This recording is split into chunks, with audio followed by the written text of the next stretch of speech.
All right, y'all. Holly Robinson Pete, we all love her.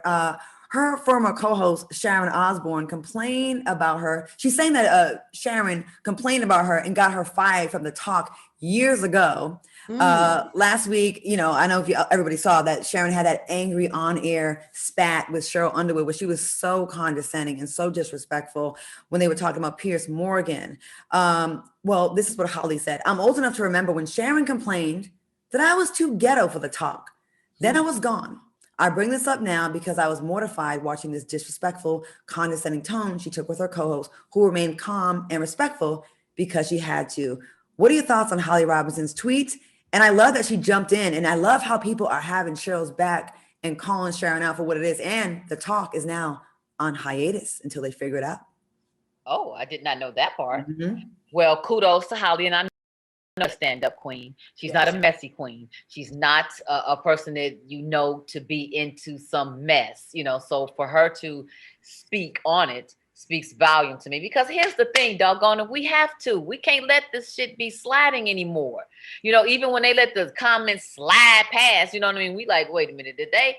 When for sure what is going on, it's like you got to speak up, you know what I mean? And I'm very surprised at Sharon. I don't know her personally, but I have always been a fan of hers.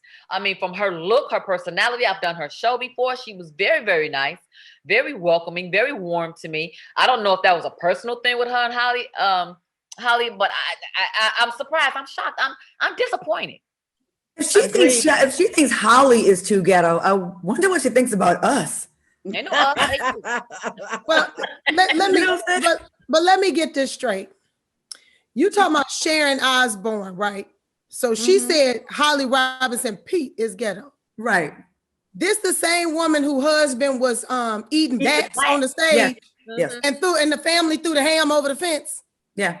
Oh, okay. Yeah, no girl. All the drugs in that family, that's ghetto as hell. And let me just say, ghetto doesn't mean black. And we don't own that word, because there's a lot of ghetto white people out there. Ghetto is universal. Yeah. And we refuse to own that word and say that it depicts us. It ain't just us. We ain't throwing hams and eating bats' heads. I take ghetto over bats' heads and hams any day of the week. So I've known Sharon for a very long time. What do you think? And all I can say is that I was completely disappointed, shocked that she would come to Piers Morgan defense about. I mean, I was like, Sharon. Because every time I've seen her, especially when I've done the talk, like I said, I've known her for a very long time.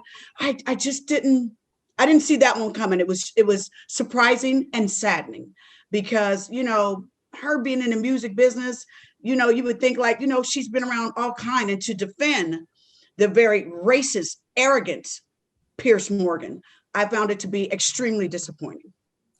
So I'm glad they took a hiatus and that they are addressing it, because we cannot continue to let these people hide behind these veils, and then that's how they really feel. So I'm glad they're like, no, we're going to address this. And because she was so like, teach me, explain to me. And I'm like, Sharon, you know, and it's you do. It seemed like such an unforced, she volunteered for that. That was a voluntary error. She didn't have to do that. She didn't have to jump to the defense of Piers Morgan. He's a grown-ass man. He didn't need her defending him. And she just chose to jump in and have that moment. And then it just looked like she was tone deaf and really couldn't read the room. Like, do you not see what's going on in society right now? Right. Sharon Osbourne. And I'll tell you, when you low-key racist, you don't care. Like, you've been suppressing it. And so what happens is, when you see all of this black magic and us standing up, it's your racist show, like your slip show, your racist slip out. So she had a slip out.